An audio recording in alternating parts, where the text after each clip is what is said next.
बिस्मिल्लाहिर्रहमानिर्रहीम अस्सलाम वालेकुम वरहमतुल्लाहि वबरकातुहू। आज जो है हमारी फर्स्ट क्लास होने जा रही है। ठीक है, और फर्स्ट क्लास जो है वो एफसीएम की होने जा रही है। ठीक है, fundamental of cost and management, ये एफसीएम है। हाँ, accounting, fundamental of cost and management accounting आप लोगों का सब्जेक्ट है, जिसकी आज फर्स्ट क्लास है, फर्स्ट ओरिएंटेशन क्लास है। अच्छा, मुझे थोड़ा सा ये बता दो कि आप लोगों ने पहले एफसीएम को पढ़ा हुआ है? किस किसने पहले एफसीएम को पढ़ा हुआ है? फर्स्ट टाइम पढ़ रहे हो या पहले से पढ़ा हुआ? पहले से कुछ ना कुछ हाउ नो है, कुछ ना कुछ पढ़ा हुआ है कि नहीं पढ़ा हुआ? फर्स्ट टाइम पढ़ रहे हो? मीना फर्स्ट टाइम पढ़ रही है, इसके अलावा बाकी स्टूडेंट्स सेकंड टाइम। ठीक है जी। और और थोड़ा बहुत पढ़ा हुआ है। देखो, मैं इस वजह से जो है वो पूछ रहा हूँ आप लोगों से, ताकि फिर मैं उसको उसी तरीके से ही क्लास को लेके चलूँ। ठीक है, अगर तो सेकंड टाइम पढ़ा हुआ है इट मींस थोड़ी हाउ नो। अच्छा, जिसने फर्स्ट टाइम पढ़ा हुआ है उसका बैकग्राउंड किससे, साइंस से कि कॉमर्स से?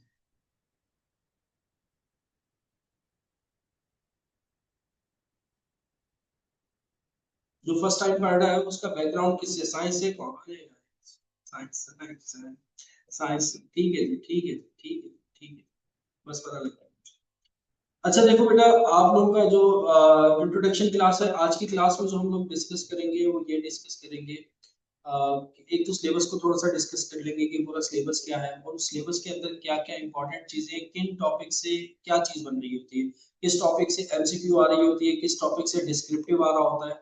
ये सारी चीजें हम लोगों ने डिस्कस करनी है। ठीक है, जो इंपॉर्टेंट इंपॉर्टेंट टॉपिक है उनको हमने डिस्कस करना है कि कौन कौन से टॉपिक जो है मोस्ट इंपॉर्टेंट टॉपिक है। पेपर पैटर्न को थोड़ा सा देख लेंगे कि पेपर किस तरह से आता है। इसके अलावा पेपर आप लोगों को अटेम्प्ट किस तरीके से करना है, ये बात हम लोग डिस्कस कर लेंगे। तैयारी किस तरीके से करनी है और कहाँ से तैयारी करनी है, ये सारी चीजें जो है वो आज की क्लास में हम लोग डिस्कस करेंगे। मतलब ये इंपॉर्टेंट इंपॉर्टेंट जो पॉइंट्स हैं कि ज्यादातर बच्चे जो एफसी में रुक रहे हैं वो किस वजह से रुक रहे हैं, क्या रीजंस हैं जिसकी वजह से जो है वो पेपर को पूरा अटेम्प्ट नहीं कर पा रहे हैं, या पेपर जो है वो उनका क्लियर नहीं हो पा रहा है, या फिर वो सेटिस्फाई नहीं है अपनी प्रिपरेशन को लेकर के, और या कौन कौन से टॉपिक्स जो है वो इम्पोर्टेंट है। ये सारी की सारी चीजें जो है वो आज की क्लास में हम लोग डिस्कस करेंगे। और मे भी पॉसिबल कि हम कोई टॉपिक जो है वो स्टार्ट कर ले आज की क्लास में, और उस टॉपिक को भी जो है वो थोड़ा सा जो है वो हम लोग डिस्कस कर रहे हैं। ठीक है, तो सबसे पहले आपके टॉपिक जो है वो हम लोग डिस्कस कर लेते हैं कि आपके सिलेबस के कौन कौन से टॉपिक्स हैं। आपका सिलेबस बेसिकली जो डिवाइड है यूनिवर्सिटी से पढ़ा हुआ है। ठीक है जी, बिल्कुल। आईसीएमए के एग्जाम, एफसीएम में सब्जेक्ट है ना, एफसीएम में और कहीं पे भी नहीं है, ना ही एसीसीए के अंदर है ना सीए के अंदर। एफसीएम में सिर्फ आईसीएम है। ठीक है, एसीसीए के अंदर कॉस्ट एंड मैनेजमेंट अकाउंटिंग का एक ही पेपर आ रहा होगा, उसके अंदर सीए के अंदर एक ही पेपर आ रहा होता है, तो उस हिसाब से मुझे नहीं पढ़ना। ये क्लास ही एफसीएम में की हो रही है। ठीक है, तो सारी चीजें हम लोगों ने उसी को ही डिस्कस करना है जो आपके पेपर से रिलेटेड है। आउट ऑफ पेपर जो है वो हम लोग कोई बात डिस्कस नहीं करेंगे। अच्छा, अगर हम बात करें आपके पेपर में टॉपिक्स कौन कौन से, सिलेबस थोड़ा सा डिस्कस कर लेते हैं। ठीक है, सिलेबस हम थोड़ा सा डिस्कस कर लेते हैं। कंटेंट वैसे तो आपने वेबसाइट पे भी देख लिया होगा, आईसीएमए की वेबसाइट पे, लेकिन फिर भी मैं एक नजर लिख लेता हूँ ताकि मैं इसमें से बता दूं कि कौन कौन से टॉपिक्स जो है वो हमारे इंपॉर्टेंट हैं, जिन पे हमने ज्यादा फोकस करना है। कंटेंट अगर हम देखें कि हमारे पास कंटेंट में कौन कौन से टॉपिक्स,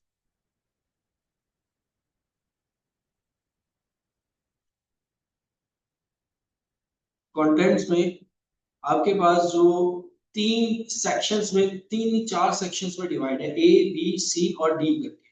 चार सेक्शंस में आपका जो पूरा सिलेबस है वो डिवाइड है। सेक्शन ए की अगर हम बात करते हैं, सबसे पहले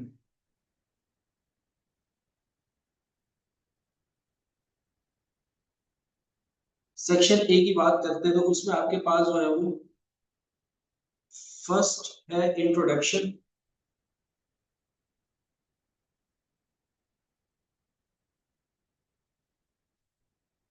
अच्छा, फिर सेकंड टॉपिक है इंट्रोडक्शन, किसका है, कॉस्ट का, मैनेजमेंट का, इसका इंट्रोडक्शन आपके पास। सेकंड टॉपिक है इंट्रोडक्शन अगेन,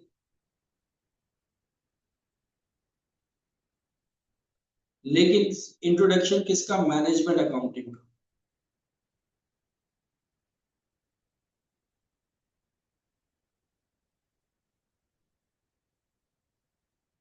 अच्छा, फिर उसके बाद जो थर्ड टॉपिक है वो आपके पास है source of data.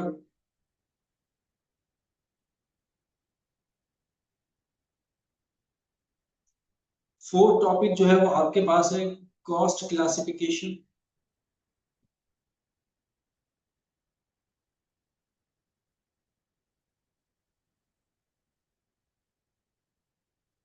Fifth topic जो है वो आपके पास है कॉस्ट बिहेवियर।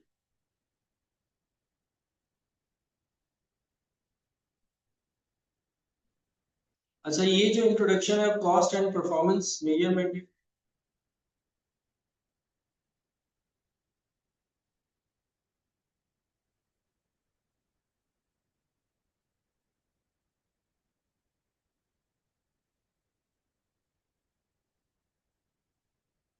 अच्छा, यही आपकी वेबसाइट पे भी आ रहा होगा, आईसीएमए की वेबसाइट पे भी आ रहा होगा सेक्शन ए। इस तरीके से ये टॉपिक्स। अब सेक्शन ए में से कितना जो है वो आपका पेपर बन रहा होता है, एक बार याद रखिएगा, ये जो आपका सेक्शन ए है ना, ये इसमें से एमसीक्यूज आ रहे होते हैं ज्यादा से ज्यादा, इसके अलावा और कुछ नहीं होता। पूरा का पूरे जितने भी टॉपिक्स हैं सारे थ्योरेटिकल बेस। कॉस्ट क्लासिफिकेशन हो गया, सोर्सेस ऑफ डेटा हो गया, कॉस्ट बिहेवियर हो गया, इंट्रोडक्शन टू मैनेजमेंट अकाउंटिंग हो गया, introduction to cost and performance measurement हो गया। ये जो आपके 5 टॉपिक्स हैं, ये टोटली क्या है, आपकी थ्योरी टॉपिक्स हैं, ठीक है। और इसमें से जो जब भी आता है कुछ एमसीक्यूज आ जाता है, डिस्क्रिप्टिव भी नहीं बनता इवन, इसमें से कोई डिस्क्रिप्टिव भी बहुत कम अगर आ जाए तो डिस्क्रिप्टिव आता है, अदरवाइज इसमें से क्या आ रहे होते हैं, एमसीक्यूज आ रहे होते हैं। इसकी पेपर में इतनी वर्थ नहीं है, ठीक है। अब आ जाओ सेक्शन बी पे। सेक्शन बी, सेक्शन बी आप लोगों का most important section, section B.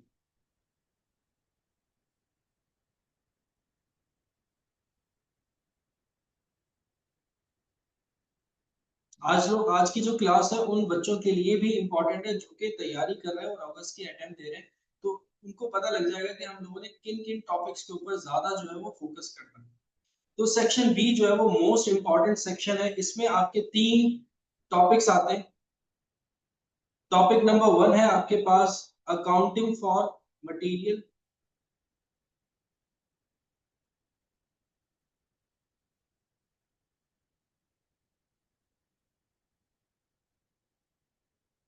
ठीक है।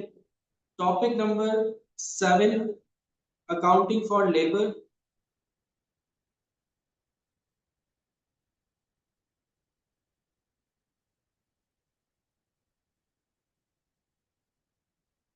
और 8 पे आपके पास आता है अकाउंटिंग फॉर ओवरहेड।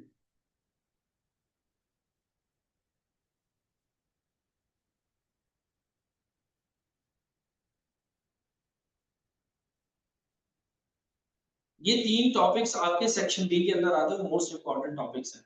अब देखो एग्जामिनर इसको किस तरीके से टेस्ट करता है, इसकी क्लासिफिकेशन देख लो कि एग्जामिनर इन टॉपिक्स को किस तरीके से जो है वो आपसे टेस्ट कर रहा होता है।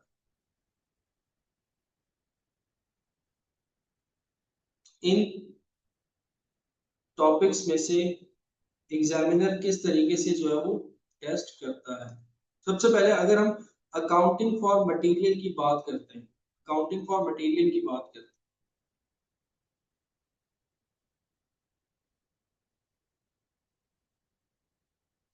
इसमें से एग्जामिनर आपसे पूछता है एमसीक्यूज, ठीक है। एग्जामिनर एमसीक्यूज पूछ लेता है। एमसीक्यूज 3 नंबर की भी हो सकती है, 4 नंबर की भी हो सकती है, 2 एमसीक्यूज भी हो सकती है, 3 एमसीक्यूज भी हो सकती है। मतलब कि इसमें आपसे एग्जामिनर जो है वो 7-8 नंबर का पेपर जो है वो, या मिनिमम मिनिमम जो है वो 6 मार्क्स का पेपर जो है वो एग्जामिनर अकाउंटिंग फॉर मटेरियल से टेस्ट कर सकता है।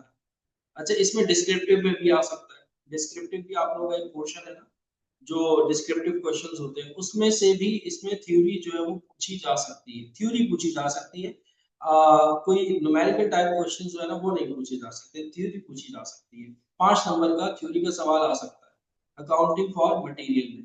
मटेरियल बेसिकली डिवाइडेड है आपके 2 पार्ट्स में। एक है आपके पास इन्वेंट्री, और एक आपके पास इन्वेंट्री मैनेजमेंट, दो पार्ट्स में जो है वो डिवाइड है, जिसमें आपके पास एक फीफो लीफो और एवरेज वगैरह मेथड्स है, और एक में आपके पास जो है वो इन्वेंट्री की मैनेजमेंट के हवाले से E O Q R O L, मतलब ये वाले फॉर्मूलाज। तो दो पार्ट्स में आपका जो है वो मटेरियल जो है वो डिवाइड है, जिसमें आपका डिस्क्रिप्टिव में भी पूछा जा सकता है 5 नंबर का सवाल, और साथ में एमसीक्यूज के अंदर भी पूछा जा सकता है। मतलब एग्जामिनर इसमें से 7-8 नंबर का मार्क्स जो है वो टेस्ट कर सकता है अकाउंटिंग फॉर मटेरियल में। फिर उसके बाद जो आ जाता है अकाउंटिंग फॉर लेबर, इसमें से एग्जामिनर डिस्क्रिप्टिव पूछता है ज्यादातर, इसमें से एग्जामिनर जो है वो आपसे डिस्क्रिप्टिव पूछता है।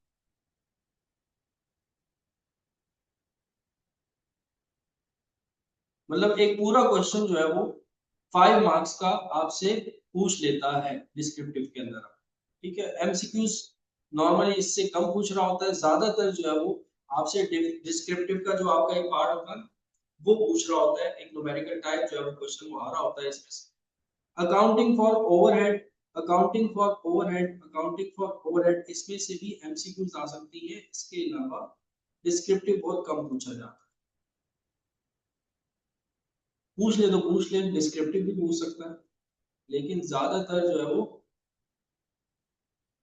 आपसे एमसीक्यू पूछ रहा होता है। मतलब ये तीनों टॉपिक्स की इतनी वर्थ है, इन तीनों टॉपिक्स की इतनी वर्थ है कि टोटल इसमें से जो आपके मार्क्स आ सकते हैं, टोटल इसमें से जो आपके मार्क्स आ सकते हैं वो 20 मार्क्स एटलीस्ट आ सकते हैं इन टॉपिक्स को पढ़ के। इन तीनों टॉपिक्स को पढ़ के आप 20 मार्क्स, कम से कम 20 मार्क्स इसमें से ले सकते हो। ठीक है, ये आपका क्या है, सेक्शन बी है। अब आ जाओ सेक्शन सी की तरफ, अब आ जाओ सेक्शन सी की तरफ।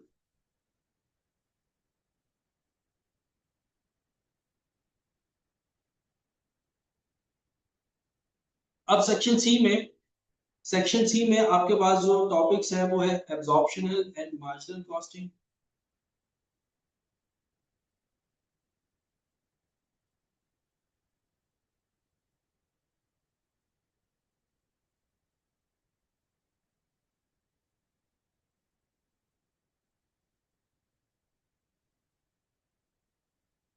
हल्का सा एक टच है एब्जॉर्प्शनल और मार्जिनल कॉस्टिंग का। डिटेल में आप लोग जाकर इस इन टॉपिक्स को एएमए के अंदर पढ़ोगे, जो आपका एमएल2 का एक सब्जेक्ट है एडवांस मैनेजमेंट अकाउंटिंग, उसमें आप डिटेल में पढ़ोगे। एक नॉर्मल सा छोटा सा एक टच दिया हुआ है एब्जॉर्प्शनल और मार्जिनल कॉस्टिंग का। इसके अलावा 10th जो टॉपिक है वो है job batch and service costing, job batch and service costing.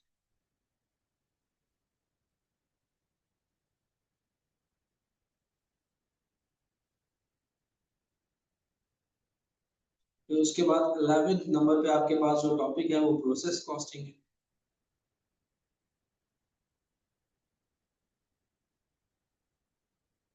और 12th नंबर पे जो आपके पास टॉपिक है joint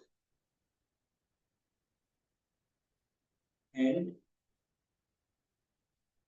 by product.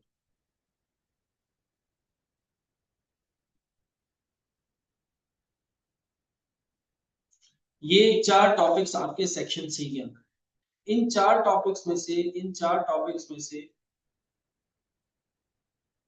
Her attempt में जॉब से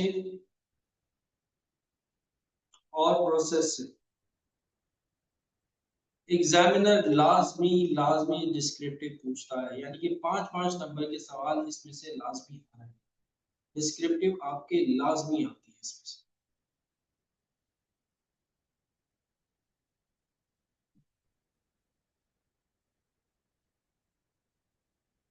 लाजमी टेस्ट करता है एग्जामिनर, कुछ भी हो जाए, कुछ भी हो जाए, जॉब से और एक प्रोसेस से, ये दो सवाल आपके डिस्क्रिप्टिव में लाजमी होते हैं 5-5 नंबर के, यानी कि 10 मार्क्स की क्वेश्चन तो इसमें से बनती है।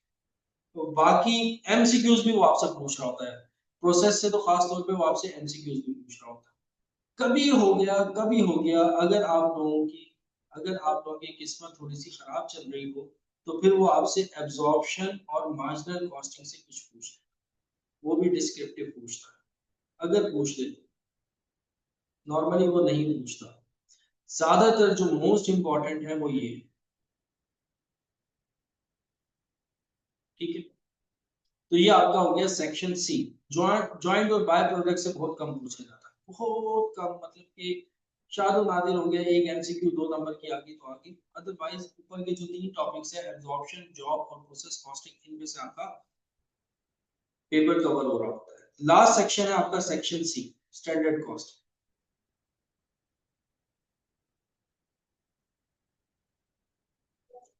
सेक्शन डी, सॉरी, अब सेक्शन डी क्या है? सेक्शन डी के अंदर एग्जामिनर वो आपसे टेस्ट जो कर सकता है वो स्टैंडर्ड कॉस्टिंग और वेरिएंस एनालिसिस, एक ही बात है, अलग अलग टॉपिक करके बता के।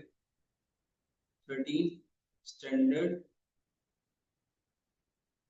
कॉस्टिंग, और फिर उसके बाद 14 पे आ जाता है वेरिएंस एनालिसिस।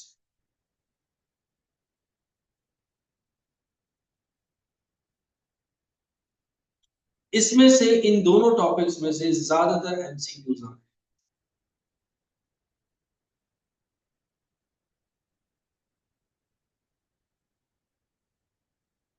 ये जो 2 टॉपिक्स हैं इनमें से ज्यादातर क्या आ रही होती है? एमसीक्यू।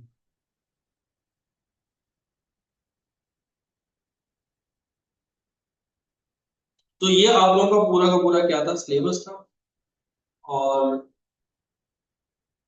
इस तरह से आपका पेपर डिवाइड होता है। सेक्शन ए एमसीक्यूज बेस है, थ्योरेटिकल बेस है, ठीक है, थ्योरी है।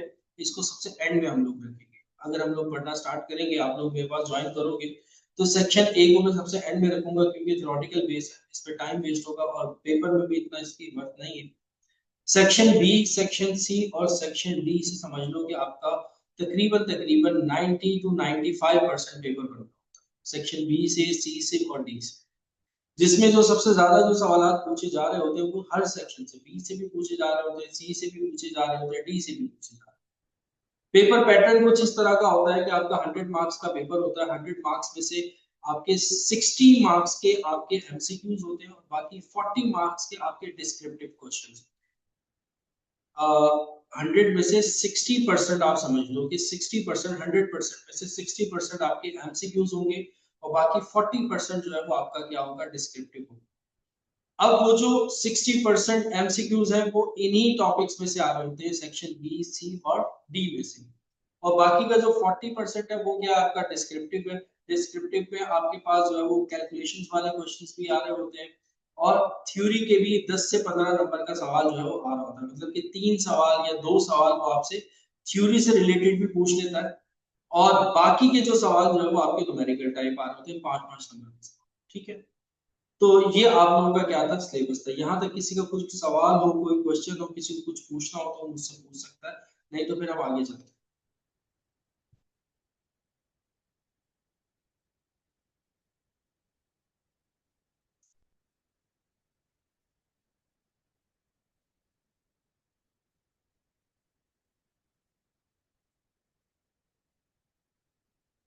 ज्वाइंट और बाय प्रोडक्ट से ना ही एमसीक्यू आ रहा होता ना डिस्क्रिप्टिव, मतलब कि अगर आएगा तो वो डिस्क्रिप्टिव आ सकता है, ठीक है, एमसीक्यू नहीं आएगा।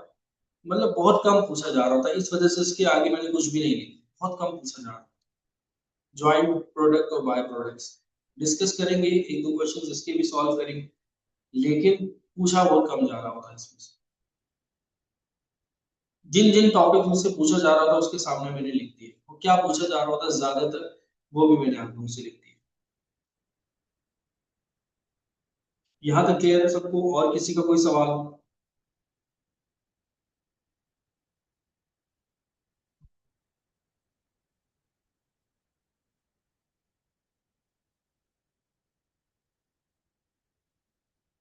जी बिल्कुल, थ्योरी पढ़ाऊंगा साथ साथ,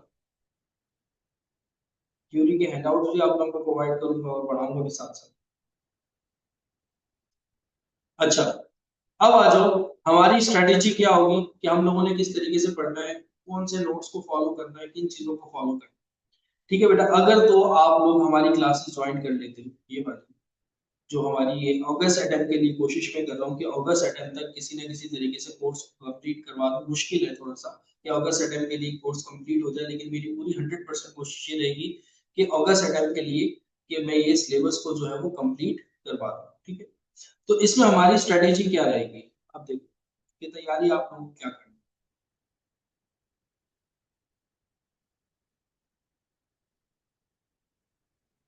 देखो, जब हमारी आप क्लासेस ज्वाइन करोगे, क्लासेस आप हमारी ज्वाइन करोगे, तो जो भी आपको नोट्स होंगे वो हम प्रोवाइड करेंगे। ठीक है, नोट्स आपको पीडीएफ की फॉर्म में, पीडीएफ की फॉर्म में हम आपको प्रोवाइड कर देंगे। ठीक है, उन नोट्स के अलावा आपको कुछ पढ़ने की जरूरत नहीं है कि आप वो फाइल पढ़ रहे हो, वो फाइल पढ़ रहे हो, उन उस फाइल में से क्वेश्चंस आ रहे होते हैं। वो नोट्स कुछ इस तरह के बनाए गए होंगे जिसके अंदर पास पेपर्स भी होंगे, जिसके अंदर पास पेपर्स में होंगे, कुछ बुक से भी क्वेश्चंस लिए गए होंगे, कुछ पास पेपर्स की भी एमसीक्यूज होंगी, कुछ बुक से भी एमसीक्यूज ली गई होंगी।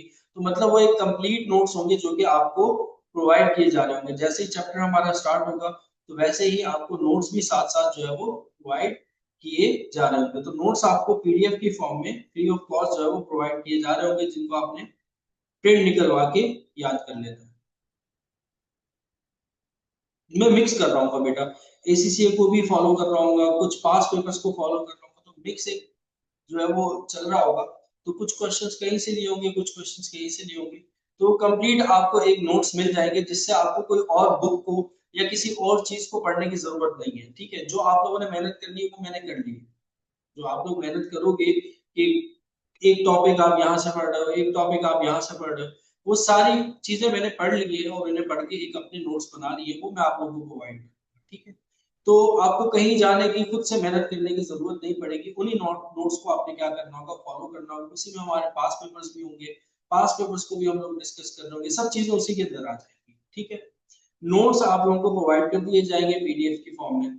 अच्छा, जो सबसे बड़ा मसला जो फेल होने का होता है, सबसे बड़ा मसला जिसमें आप लोगों के पेपर्स रुकते हैं, सबसे बड़ा रीजन क्या होता है? सबसे बड़ा रीजन ये होता है जैसे कि देखो, आज सबने ज्वाइन किया है क्लास को, और जिन बच्चों ने ज्वाइन नहीं भी किया वो इसकी रिकॉर्डिंग लाजमी देखेंगे। कुछ भी होता है, सर ने पहली क्लास में क्या करवाया, रिकॉर्डिंग लाजमी देखेंगे। फिर आहिस्ता आहिस्ता आहिस्ता आहिस्ता क्या होता है कि रिदम जो है वो थोड़ा सा टूटता जाता है बच्चों का। आईसीएमए के अंदर एक टफ स्टडी पढ़ना है, सबने पढ़ना है, तो एक थोड़ी सी टफ स्टडी है तो थोड़ा सा रिदम जो है वो टूटता जाता है, और आहिस्ता आहिस्ता जो है वो बच्चों का फ्लो जो है वो थोड़ा सा कम हो जाता है। मतलब अगर 50 बच्चे बैठे होंगे तो 50 में से जो अपेयर हो रहे होते हैं एग्जाम में, वो 10 बच्चे अपेयर हो रहे होते, बाकी 40 बच्चे अपेयर नहीं होते एग्जाम में, वो आगे की अटेम्प्ट में अपेयर हो। तो एक बात याद रखिएगा, जब क्लास एंड हो, आप लोगों का जब ये सेशन पूरा का पूरा एंड हो जाए, उसी टाइम आप लोगों ने पेपर देना है। उसी टाइम आप लोगों ने क्या करना है, पेपर देना है।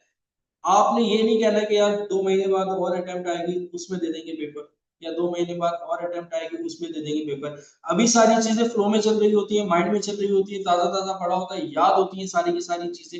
उसी टाइम पेपर में बैठो और पेपर दे दो, तो ज्यादातर चांसेस ये होते हैं कि फर्स्ट अटेम्प्ट में पेपर निकल जाता है। लेकिन अगर थोड़ा सा आप लोग गैप दे देते हो, थोड़ा सा आप लोग गैप दे देते हो, पढ़ाई से थोड़ा सा दूर हो जाते हैं, क्योंकि अभी तो क्लासेस होगी, लाइव क्लासेस होगी, डेली बेसिस पे हो रही होगी क्लासेस, तो अभी तो सब चीजें साथ साथ चल रही है, तो आप भी साथ साथ पढ़ते रहोगे। जैसे ही क्लासेस एंड हुई तो फिर कोई चीज आपके साथ नहीं होगी, फिर आपकी खुद की स्ट्रगल होगी। अगर आप थोड़ा सा इसको लिंगर ऑन करोगे मामला को, तो फिर चीजें बोलना शुरू हो जाएंगी और फिर मसला हो जाएगा। ये ज्यादातर मेरे पास कुछ बच्चे ऐसे भी आते हैं जिन्होंने पहले से पढ़ा हुआ होता है, सर हमने जो है वो फिजिकल जा करके जो हमने आईसीएमए के अंदर क्लासेस ली थी, अपनी एफसीएमए एमए का जो भी ग्रुप स्टार्ट होगा, मोस्टली तकरीबन 90% बच्चा ऐसा होता है जिसने पढ़ा होता है पहले से, बल्कि 90 के 95% बच्चा ऐसा होता है जिसने ऑलरेडी पहले से पढ़ा होता है। लेकिन क्या होता है कि सर वो थोड़ा सा 2 महीने 3 महीने जो है वो, या 4 महीने पढ़ाई को छोड़ दिए, या अटेम्प्ट बार बार रुक रही है, तो फिर आ रहे हैं पढ़ने के लिए। तो बेहतर ये है कि जैसी क्लासेस एंड हो वैसे ही आप लोग पेपर दे दो, ताजा ताजा पढ़ा होगा तो सब चीजें जो है वो उसी टाइम हाथ के हाथ क्या हो जाएंगी, क्लियर हो जाएंगी। नोट्स पीडीएफ की फॉर्म में आप लोगों को प्रोवाइड कर दिए जाएंगे। और इसके अलावा वीकली बेसिस पे आपका टेस्ट सिस्टम हो।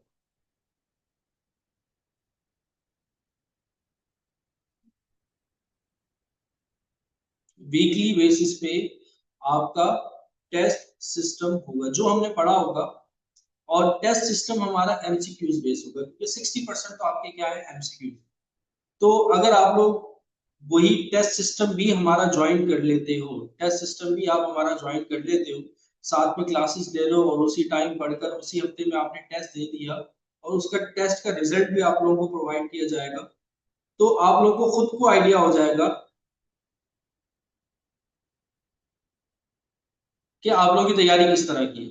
अक्सर बच्चे ये भी कह रहे होते हैं कि सर हमने पूरा पेपर अटेम्प्ट किया था, हमारा पेपर रुक गया।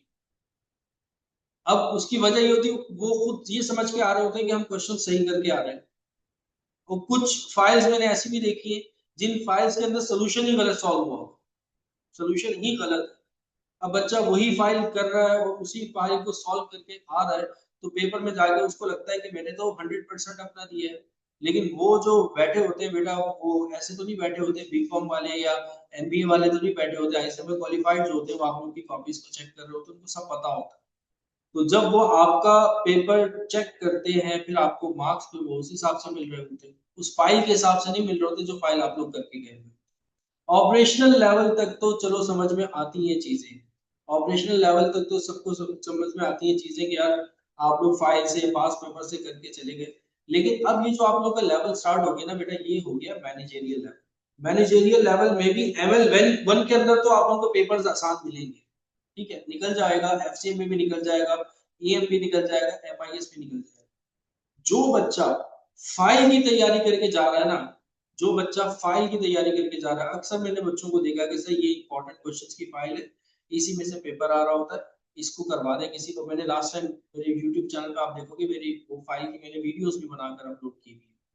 तो वो फाइल जब बच्चा करके जा रहा होता है ना, तो ML2 के अंदर जब वो आता है ना, क्योंकि उसने सिर्फ फाइल की होती है, उसने एफसीएमए का पूरा सिलेबस नहीं पढ़ा होता, तो जब वो ML2 के अंदर आता है तो ML2 के अंदर उसके पेपर्स बार बार रुक रहे होते हैं।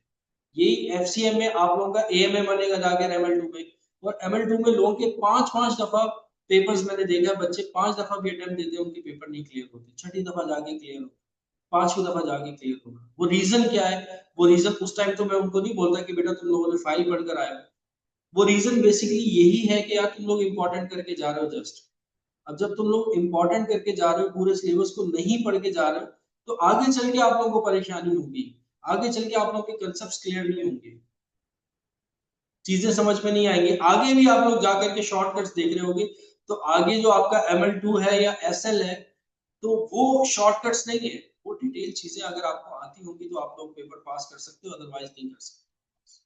तो अभी भी अभी से तैयारी करने की कोशिश करो, अपनी जिम्मेदारी बना लो कि यार मैंने जो भी पढ़ना है डीप में जाकर पढ़ना है, अंडरस्टैंडिंग डेवलप करनी है, क्वेश्चन को सॉल्व करना मुझे नहीं आना चाहिए, क्वेश्चन को सॉल्व करना मुझे नहीं आना चाहिए, मुझे क्वेश्चन को समझ में आना चाहिए कि यार ये क्वेश्चन है क्या, इसके इसके पीछे बैकग्राउंड क्या है, इसकी डिटेल क्या है। वो कंसेप्ट आप लोगों को क्लियर जब हो जाएगा तो फिर आप आईसी में इंशाल्लाह ताला क्वालिफाई भी कर जाओगे। नहीं बेटा हमारी थ्योरी के सब्जेक्ट कोई भी नहीं पढ़ाता, ठीक है, तो समझ में आ गई बात। तो टेस्ट सिस्टम होगा, वीकली बेस पे टेस्ट सिस्टम होगा, आप टेस्ट दोगे उसका रिजल्ट आप लोगों को उसी टाइम या उससे अगले दिन आप लोगों को मिल जाया करेगा। तो इससे ही होगा, आप लोगों को तैयारी का पता, उसका सोल्यूशन भी आप लोगों को मिल जाएगा, तो उससे आप लोगों को पता लग जाएगा कि आपकी तैयारी किस तरह की चल रही है, कि आप बाकी पेपर अटेम्प्ट कर सकते हो कि नहीं कर सकते हो। तो ये दो चीजें आप लोगों को प्रोवाइड होगी, वीक में 3 to 4 डेज आप लोग की क्लास होगी, लाइव क्लास होगी, कोई रिकॉर्डेड लेक्चर्स में आप लोगों को प्रोवाइड नहीं करूंगा, मैं खुद बैठूंगा आप लोगों को पढ़ाने के लिए, ठीक है, आप लोगों के साथ में खुद बैठूंगा और आप लोगों को पढ़ाऊंगा। जिसकी आप अगर आप लोगों ने मेरी लाइव क्लासेस देखी हो ना, यूट्यूब पे जाओ हाउस ऑफ कॉमर्स के, उसमें देख लो कि लाइव क्लासेस किस तरीके से हो रही है, मैं किस तरीके से पढ़ा रहा हूँ। एक एक बच्चे से पूछ रहा होगा भाई हाँ क्लियर हो गया कि नहीं हुआ, क्लियर हो गया कि नहीं हुआ, क्लियर होता है तो फिर हम आगे चलते हैं, ठीक है। तो लाइव क्लासेस होंगी, लाइव क्लासेस होंगी। हाँ अगर अगर मैं प्रेफर ये करूंगा कि भाई लाइव क्लासेस में आकर के बैठो, ठीक है, लाइव क्लासेस में आकर बैठो और लाइव क्लास में मुझसे आकर सीखो। हाँ अगर तुम्हारी लाइव क्लास कोई मिस हो जाती है, अगर कोई लाइव क्लास तुम्हारी मिस हो जाती है, तो वो रिकॉर्डेड तुम लोगों को प्रोवाइड कर दी जाएगी, ठीक है, वो रिकॉर्डेड तुम लोगों को प्रोवाइड कर दी जाएगी और रिकॉर्डेड तुम लोगों के पास रहेगी, जब चाहे उसको रिवाइज कर सकते हो। तो उसका लाइव क्लासेस की रिकॉर्डिंग भी आप लोगों को प्रोवाइड कर दी जाएगी।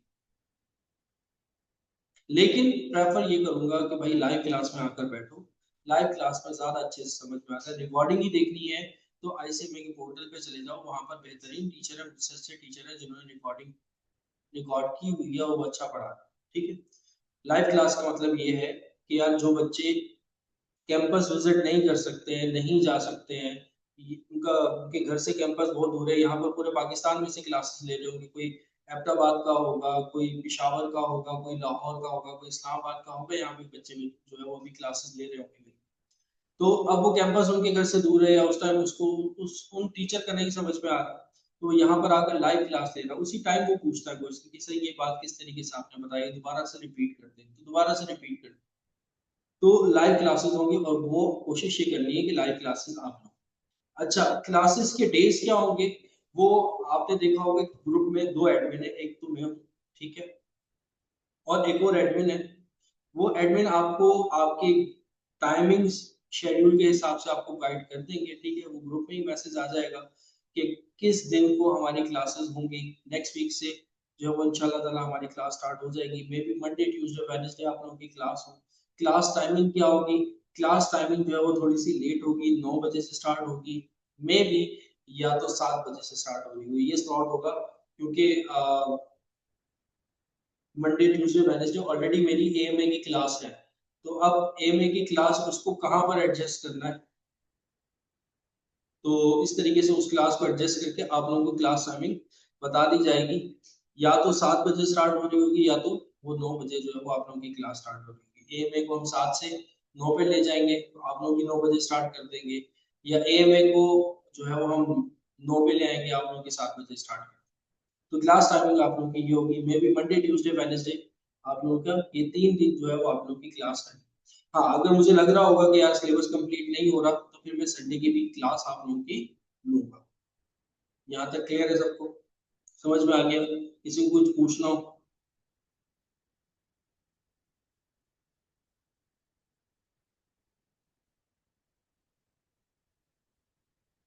यहाँ तक सबको क्लियर है, किसी का कोई सवाल हो यहाँ तक?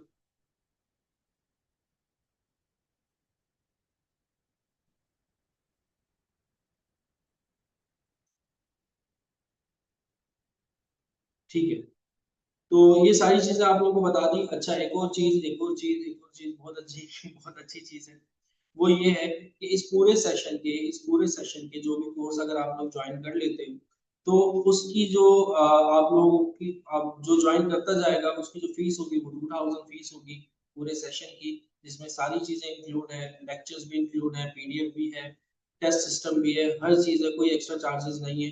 तो वो सारी चीजों की जो फीस होगी वो कितनी होगी, 2000 होगी, जो कि आपको जो मिस है वो आपको बता देंगे कि पेमेंट क्राइटेरिया क्या है, कि किस तरीके से आपको पे करना है, ठीक है। और आज से ही हम लोग कोशिश करते हैं, अगर आप लोग चाह रहे हो कि आज से ही हम क्लास स्टार्ट कर दें अपनी, तो बोलो तो आज से ही हम अपनी क्लास स्टार्ट कर दें। स्टार्ट कर दें, कुछ पढ़ने का दिल कर रहा है, कुछ पढ़ने का दिल कर रहा है तो आज से ही क्लास स्टार्ट कर देते हैं। ठीक है जी, आज से ही हम लोग जो है वो क्लास को स्टार्ट कर देते हैं।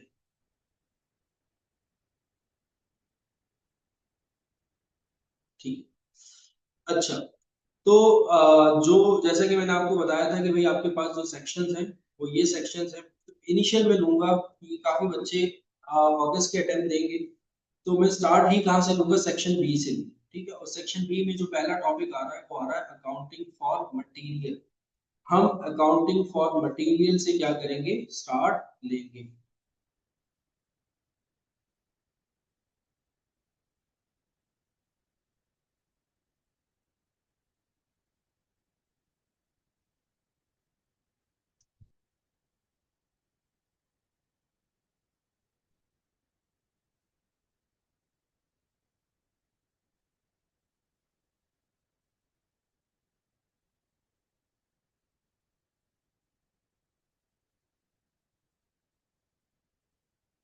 और जो भी मैं पढ़ा रहा हूँ वो पीडीएफ की फॉर्म में आप लोगों को मिल जाया करेगा क्लास के एंड में, ठीक है। और लेक्चर जो है वो ड्राइव पर अपलोड हो जाएगा। फिलहाल अभी जो लेक्चर जो है वो कुछ लेक्चर जो है वो शुरू के यूट्यूब पे अपलोड होंगे, उनका लिंक आप लोगों को मिल जाएगा अगले दिन, मतलब कि कल आप लोगों को लेक्चर का लिंक जो है वो मिल जाएगा जो हमने पढ़ा।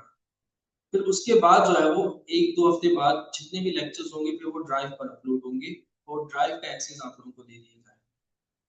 ठीक है, अभी फिलहाल जो है वो एक हफ्ते तक जितने भी लेक्चर्स होंगे वो सारे के सारे यूट्यूब पे अपलोड होंगे। ठीक है, एक मिनट रुकिएगा बेटा, अब इसका एक क्वेश्चन जो है ना वो देख लो कौन सा करवाना है आपको।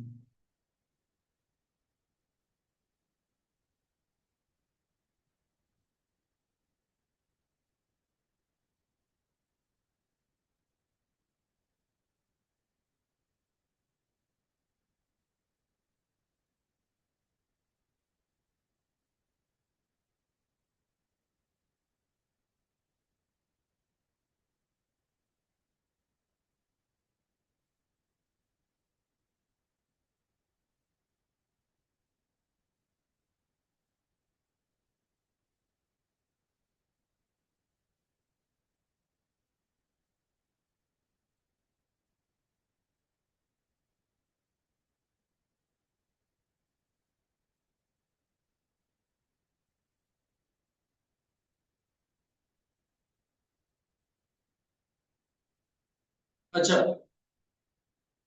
इन्वेंट्री मैनेजमेंट क्या है पहले तो देख लो बेटा, जिन बच्चों का मेडिकल से ताल्लुक है ना उनको मैं बता दूं कि जब आप बेसिकली ये जो आपकी अकाउंटिंग है, कॉस्ट अकाउंटिंग है, तो यहाँ पर आप चीजों को मैन्युफैक्चर कर रहे हो।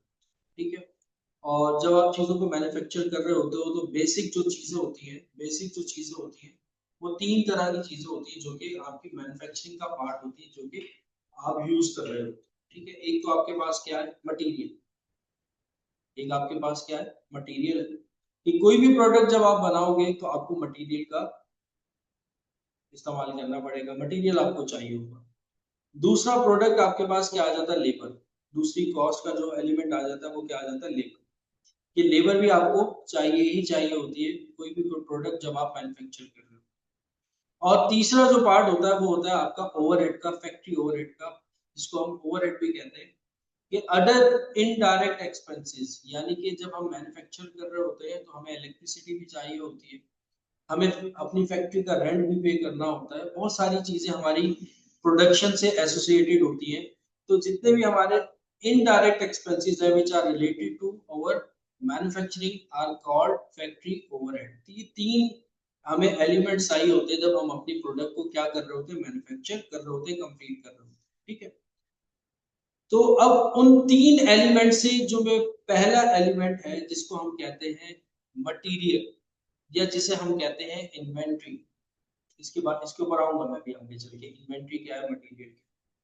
कि मटेरियल जो है, जो हमारा पहला एलिमेंट है, उसको हम लोग डिस्कस करने जा रहे हैं इन्वेंट्री मैनेजमेंट के अंदर। इन्वेंट्री मैनेजमेंट के अंदर जो हमारा पहला टॉपिक है वो है क्या, इन्वेंट्री मैनेजमेंट है। अब इन्वेंट्री जो है ना वो दो तरह की होती है। इन्वेंट्री दो तरह की किस तरह से होती है, जब आप बिजनेस करते हो, जब आप बिजनेस करते हो, या तो आप अपनी प्रोडक्ट को बनाकर आगे से सेल आउट करते हो, या फिर बनी बनाई प्रोडक्ट खरीद कर आगे क्या करते हो, सेल आउट करते हो। ठीक है, तो जब आप बिजनेस कर रहे होते हो, जब आप बिजनेस कर रहे होते हो तो आपके पास दो ऑप्शंस होते हैं, या तो आप अपनी प्रोडक्ट को मैन्युफैक्चर करो, मैन्युफैक्चर करके बनाकर आप उसको क्या करो, सेल आउट करो, या फिर बनी बनाई प्रोडक्ट खरीदो और उसको क्या कर दो, आगे सेल आउट कर दो। दो तरह से आप बिजनेस की एक्टिविटी परफॉर्म कर रहे हो। ठीक है, तो ये जो इन्वेंट्री मैनेजमेंट का टॉपिक है, तो यहाँ पर आप दो तरह की इन्वेंट्रीज को डील करोगे। एक मर्चेंडाइज, मर्चेंडाइज मतलब कि बनी बनाई इन्वेंट्री आपने ली है उसको आप क्या कर रहे हो, सेल कर रहे हो। ये आपकी क्या है, मर्चेंडाइज यानी कि इन्वेंट्री। और दूसरी इन्वेंट्री जिसको आप यहाँ पर डील करोगे वो होगा रॉ मटेरियल। रॉ मटेरियल यानी कि ऐसे बिजनेसेस जो मटेरियल खरीद कर फिर उसको बनाते हैं और फिर बनाकर आगे क्या करते हैं, सेल करते हैं। तो यहाँ पर मैंने टाइप्स ऑफ इन्वेंट्री जो जिनको हम डील करेंगे वो दो तरह की इन्वेंट्रीज होंगी। एक होगी हमारी मर्चेंडाइज और दूसरा क्या होगा, हमारा रॉ मटेरियल। अगर हमारा बिजनेस जो है, अगर हमारा बिजनेस जो है ऐसा बिजनेस है जिसमें हम बना बनाया प्रोडक्ट खरीद कर आगे जो है वो बेच रहे हैं मार्केट में, तो वो हमारे लिए क्या होगा, मर्चेंडाइज। और अगर मटेरियल लेकर और उसको हम क्या कर रहे हैं, बना रहे हैं और बनाकर हम आगे बेच रहे हैं, तो वो हमारे लिए क्या होगा, रॉ मटेरियल होगा। तो दो तरह की इन्वेंट्री यहाँ पर डील होगी, ठीक है। ज्यादातर जो इन्वेंट्री हमारे पास डील हो रही होगी वो हो रही होगी मटीरियल की। ज्यादातर जो इन्वेंट्री हमारे पास डील हो रही होगी वो कौन सी हो रही होगी, मटीरियल की। यहाँ तक सबको बात क्लियर है? यहाँ तक सबको बात क्लियर है?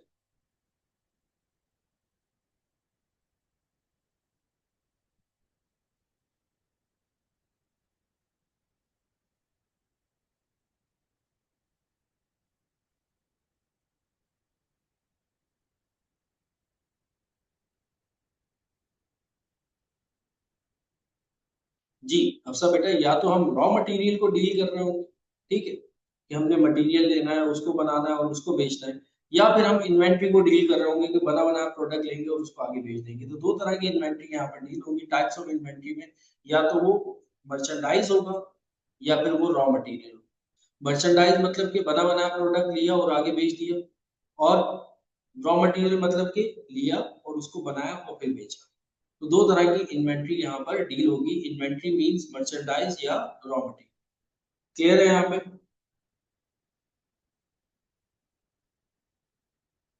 दोनों में से कोई एक चीज जो है वो डील हो रही होगी, आपको क्वेश्चन में वो बता।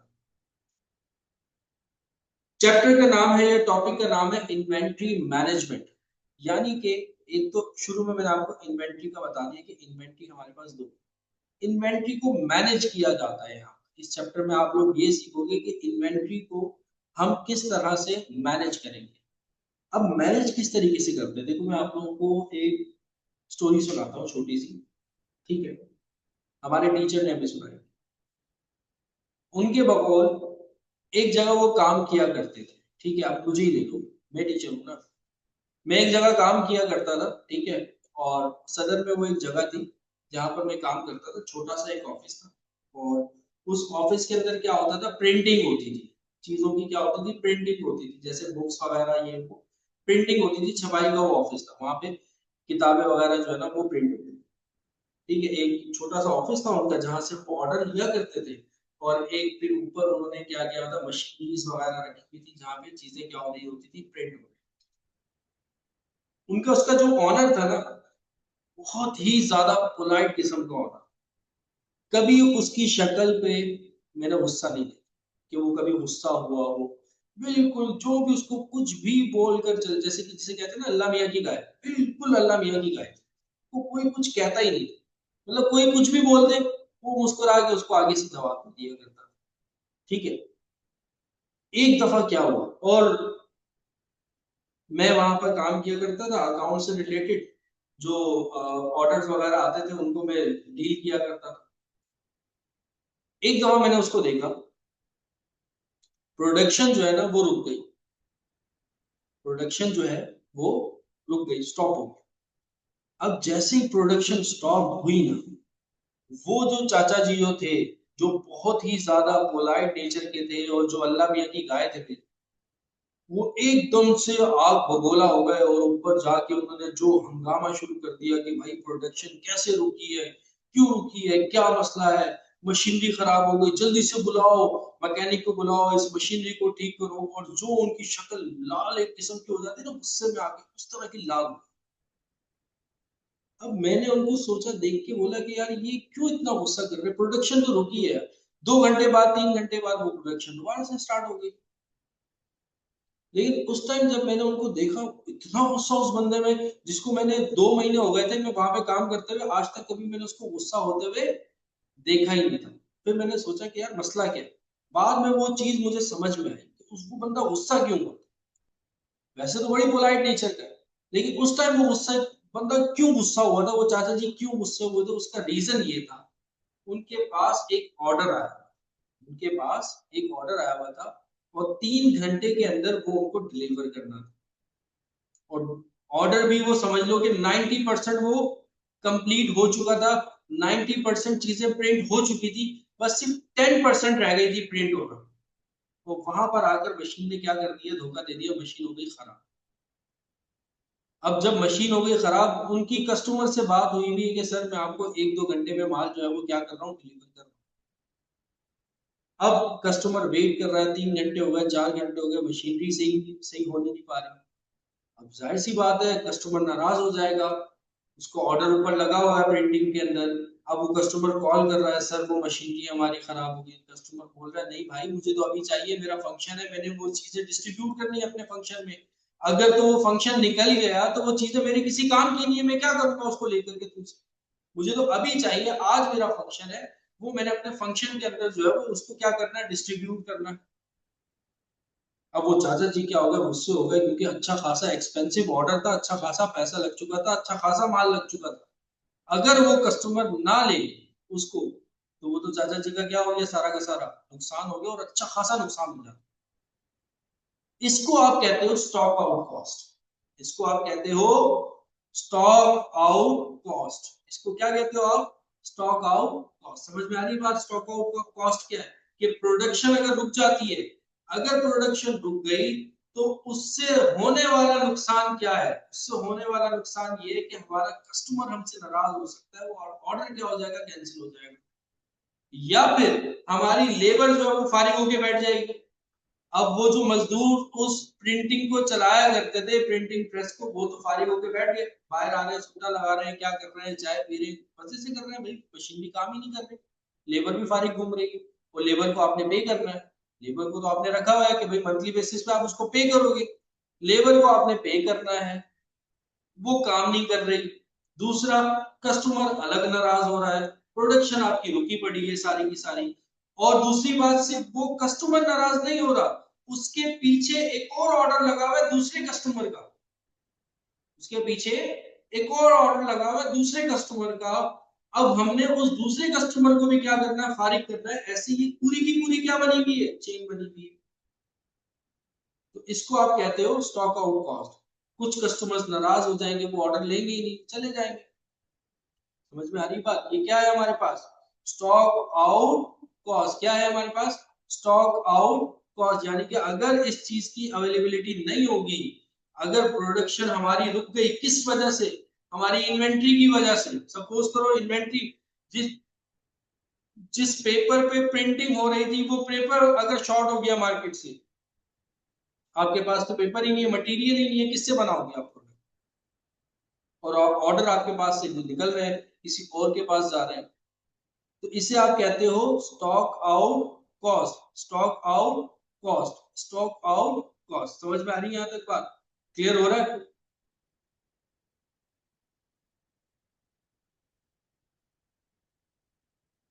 क्लियर हो रही है बात यहां तक।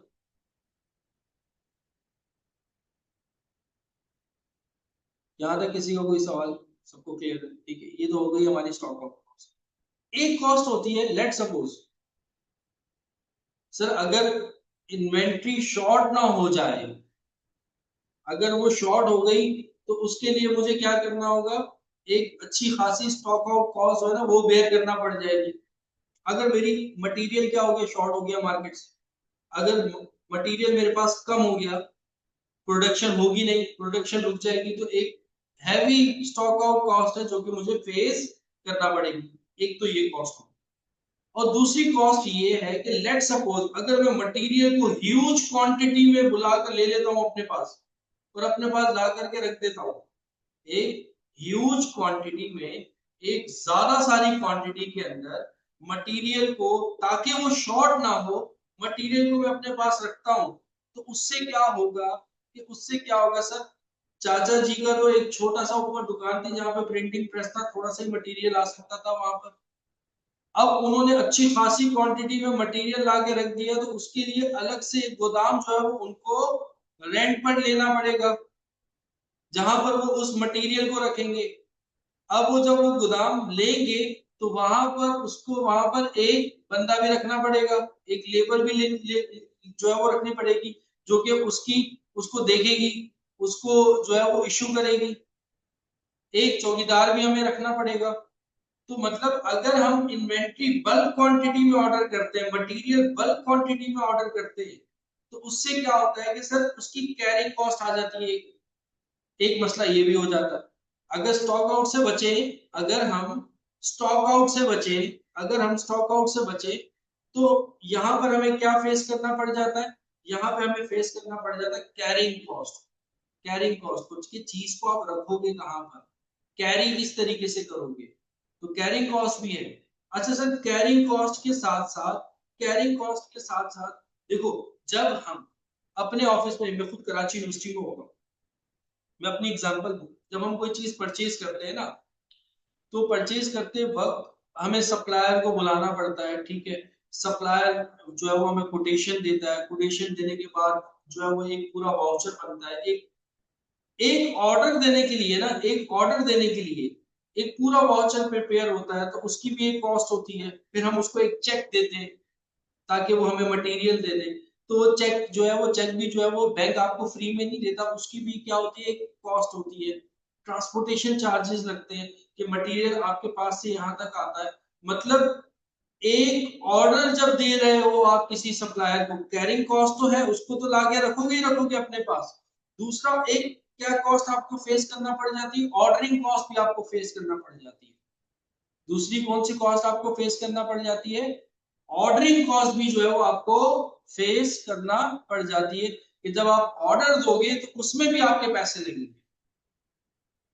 क्योंकि एक चीज तो आप मंगवा नहीं रहे हो, एक बल्क क्वांटिटी में आपके पास मटेरियल आएगा, तो उसकी कैरिंग कॉस्ट भी है और उसकी ऑर्डरिंग कॉस्ट भी है। ऑर्डरिंग कॉस्ट के अंदर क्या क्या चीजें आ जाती है, देखो मैंने यहाँ पे लिखा हुआ है स्टॉक आउट कॉस्ट में। स्टॉक आउट कॉस्ट में आप सिर्फ स्टॉक आउट को समझो, नीचे जो मैंने कॉस्ट लिखी हुई ना, स्टेप अप कॉस्ट हो गया, सीएम हो गया, या फाइन एंड पेनल्टीज हो गया, ये आपके सिलेबस का पार्ट नहीं, बेसिकली ये एमए का लेक्चर है जो मैं यहाँ पर डिलीवर कर रहा हूँ आप लोगों को। लेकिन आपके सिलेबस में सिर्फ ये तीन कॉस्ट है, स्टॉक आउट कॉस्ट हो गई, कैरिंग कॉस्ट हो गई और ऑर्डरिंग कॉस्ट हो गई।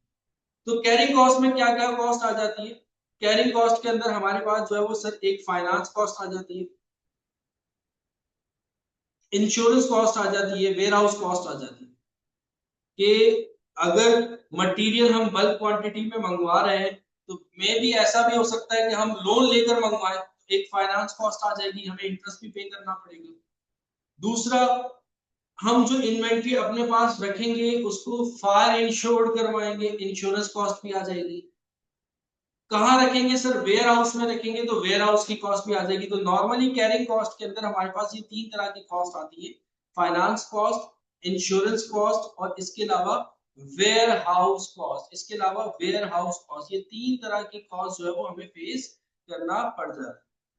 और ऑर्डरिंग कॉस्ट की अगर हम बात करें, तो जब हम ऑर्डर देंगे, ऑर्डर हमारे पास आएगा तो उसकी इंस्पेक्शन होगी, तो इंस्पेक्शन कॉस्ट है, कॉस्ट ऑफ कम्युनिकेशन है, और इसके अलावा ट्रांसपोर्टेशन कॉस्ट है। तो ये हमारे पास ऑर्डरिंग कॉस्ट है। तो अगर इस तरफ जाते हैं तो स्टॉक आउट में फंसते हैं, और अगर इस तरफ जाते हैं तो कैरिंग कॉस्ट, ऑर्डरिंग कॉस्ट में फंस जाते हैं। तो इन कॉस्ट को डील करने का नाम है इन्वेंट्री मैनेजमेंट। क्या है, इन्वेंट्री मैनेजमेंट, यानी कि आप इन्वेंट्री को कैसे मैनेज करें कि आपको स्टॉक आउट भी ना हो, आपकी कैरिंग कॉस्ट और ऑर्डरिंग कॉस्ट भी सबसे क्या हो, मिनिमम लेवल पर, सबसे कम फेस करना पड़े, कैरिंग कॉस्ट भी और ऑर्डरिंग कॉस्ट भी। ये किस चीज का नाम है, इन्वेंट्री मैनेजमेंट का नाम। ये किस चीज का नाम है, इन्वेंट्री मैनेजमेंट का नाम। यहां तक सबको क्लियर हो गया।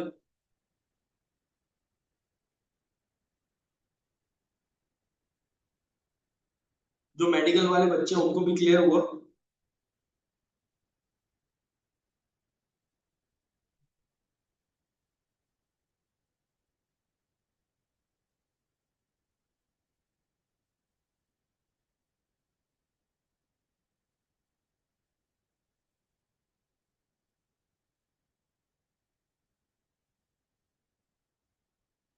जैनब, अबीहा, सिद्रा,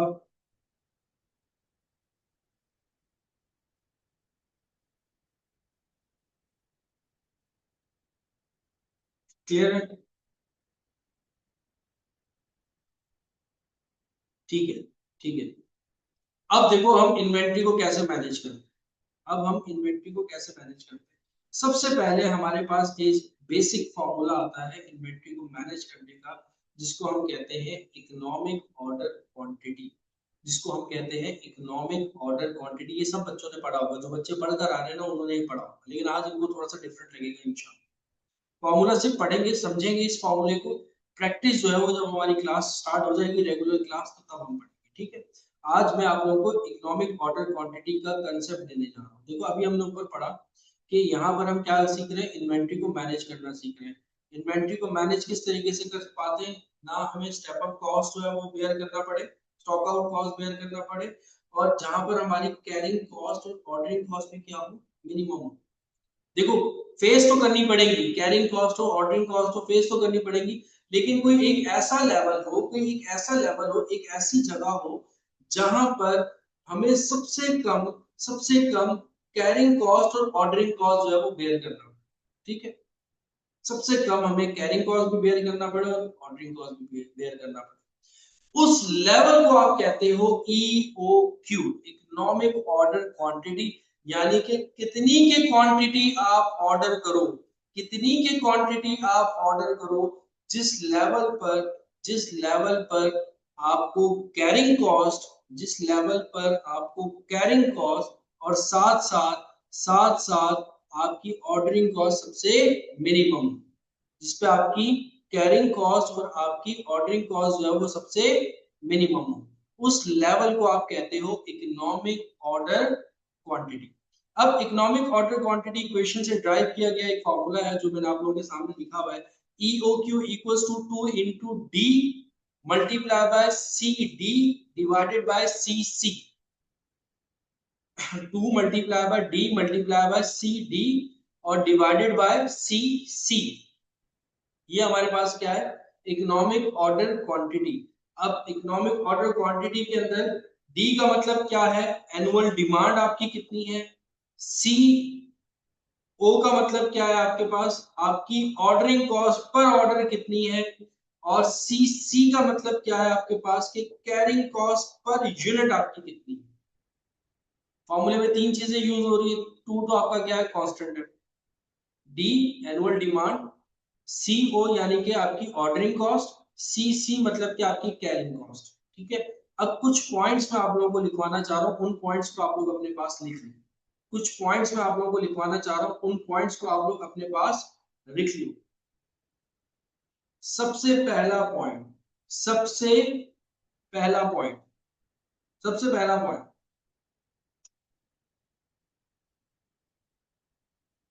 सबसे पहला पॉइंट देखो, EOQ कहां पर इस्तेमाल होगा, कब इस्तेमाल कर सकते हो, उसके लिए मैं कुछ पॉइंट्स आप लोगों को लिखवा रहा हूं, वो लिख लो अपने पास। पहला point, demand, demand must be, demand must be, demand must be सालाना, डिमांड मस्ट बी सालाना, अगर ना हो तो तुम ले आना। देखो कभी कभार शेर व शायरी भी मैं कर लेता, ठीक है। तो एक शेर सुना रहा हूं, पहला पॉइंट क्या है, डिमांड मस्ट बी सालाना, अगर ना हो तो तुम ले आना, ठीक है। पहला पॉइंट, डिमांड मस्ट बी सालाना, अगर ना हो तो ले आना, अगर ना हो तो ले आना, अगर ना हो तो ले आना। सबने लिख लिया पहला पॉइंट, फर्स्ट पॉइंट लिख लिया। ये कंडीशंस बता रहा हूं, EOQ कहां पर इस्तेमाल होगा। EOQ के लिए जरूरी है demand in must be in सालाना, अगर ना हो तो तुम ले आना। सालाना डिमांड, एनुअल डिमांड यूज होगी EOQ के अंदर। अगर मंथली दे रहे हैं, डेली डिमांड दे रहे हैं, तो आपको उस डिमांड को कन्वर्ट करना होगा किसके अंदर, एनुअल के अंदर। अगर नहीं करोगे तो EOQ नहीं निकल सकता, पहली बात तो ये। क्लियर है सबको, सबको क्लियर है। आगे चलूं, नेक्स्ट पॉइंट क्या है EOQ का, नेक्स्ट पॉइंट क्या है EOQ का,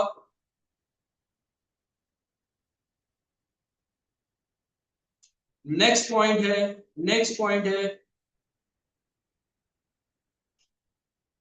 ordering cost ordering cost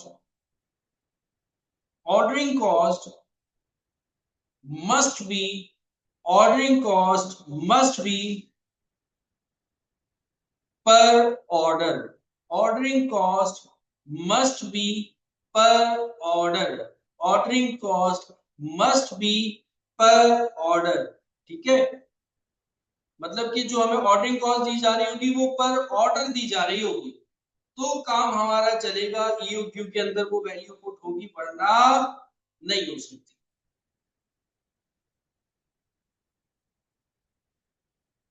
और थर्ड पॉइंट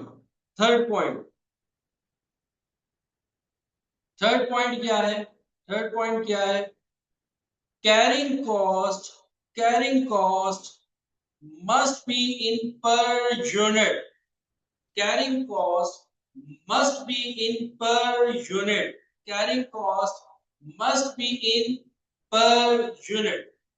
Carrying cost किस पे होनी चाहिए? per unit होनी चाहिए। तो ये तीन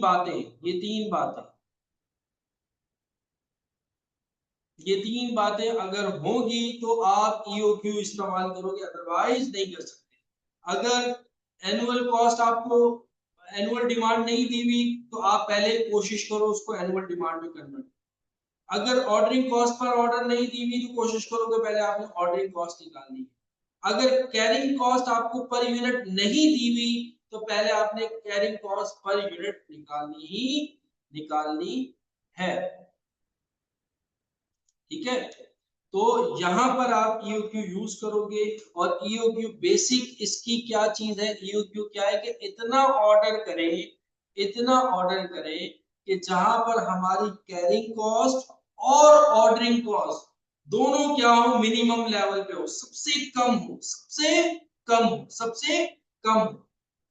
ऐसा लेवल जहां पर हमारी ऑर्डरिंग कॉस्ट और कैरिंग कॉस्ट सबसे कम हो, वो लेवल होता है हमारा ईओक्यू का।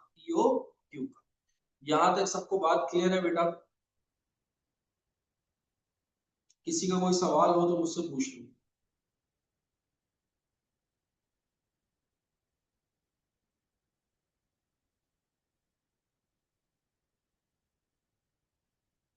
सबको क्लियर है? ठीक है, तो ये हमारा थोड़ा सा एक इंट्रोडक्शन था आज की क्लास में, जिसपे हमने सबको जो है वो एक तो सिलेबस को हमने क्लियर कर लिया कि सिलेबस क्या है, क्या क्या इसकी इंपॉर्टेंस है, और दूसरा हमने देख लिया कि क्लासेस भी किस तरीके से हमारी क्लासेस होगी, सारी चीजें हमने वहां पे डिस्कस कर ली। और दूसरा हमने मटेरियल का एक नया चैप्टर स्टार्ट किया, और थोड़ा सा हमने इसका कंसेप्ट लिया कि मटेरियल में क्या होता है, और ईओक्यू के फॉर्मूले को हमने डिस्कस किए। अब नेक्स्ट क्लास में इंशाल्लाह ताला हम प्रैक्टिकल क्वेश्चंस इसके करेंगे, ईओक्यू के और भी कुछ फार्मूलाज हम लोग डिस्कस करेंगे। तो मैक्सिमम तो नेक्स्ट क्लास में मैं आप लोगों को ये प्रूफ करके दिखाऊंगा इंशाल्लाह। नेक्स्ट क्लास में मैं आप लोगों को ये प्रूफ करके दिखाऊंगा कि ईओक्यू लेवल ऐसा लेवल है जहां पर हमारी ऑर्डरिंग कॉस्ट भी और कैरिंग कॉस्ट भी सबसे क्या होगी? मिनिमम होगी। सबसे क्या होगी? मिनिमम होगी। ये बात मैं आप लोगों को प्रूफ करके दिखाऊंगा। ठीक है, नेक्स्ट क्लास तो इसके कुछ क्वेश्चंस करेंगे, कुछ पास पेपर्स के क्वेश्चंस करेंगे। तो मेरे ख्याल में आज के लिए इतना काफी है। Next week Monday Tuesday Wednesday में भी कंफर्म नहीं है, आपको एडमिन जो है वो कंफर्म कर देगा कि मेरी किस दिन आप लोगों की क्लास होगी, मंडे ट्यूसडे वेडनेसडे में भी है, थर्सडे फ्राइडे सैटरडे में होगी। तो वो आपको एडमिन जो है वो इंशाल्लाह ताला कंफर्म कर देंगे। आज के लिए इतना वाइंड अप करते हैं, किसी का और कोई सवाल हो तो मुझसे पूछ लो।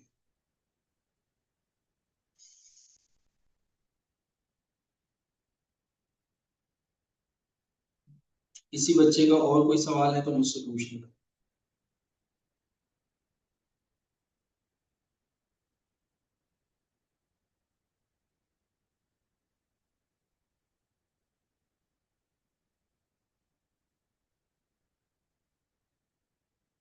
ज़ैनब क्लियर है?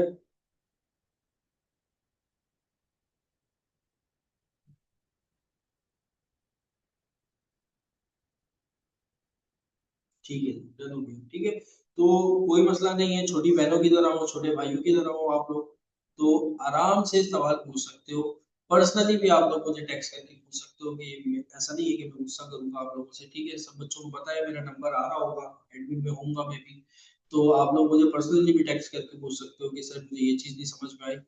और इंशाल्लाह ताला जो है वो इसी हफ्ते में ड्राइव भी बन जाएगी, तो उस ड्राइव में भी आप लोग क्या हो जाओगे, ऐड हो जाओगे। अभी के लिए लेक्चर जो है वो यूट्यूब पे अपलोड। आज के लिए इतना काफी है, अपना ख्याल रखिएगा, मुझे दुआओं में याद रखिएगा। अल्लाह हाफ़िज़।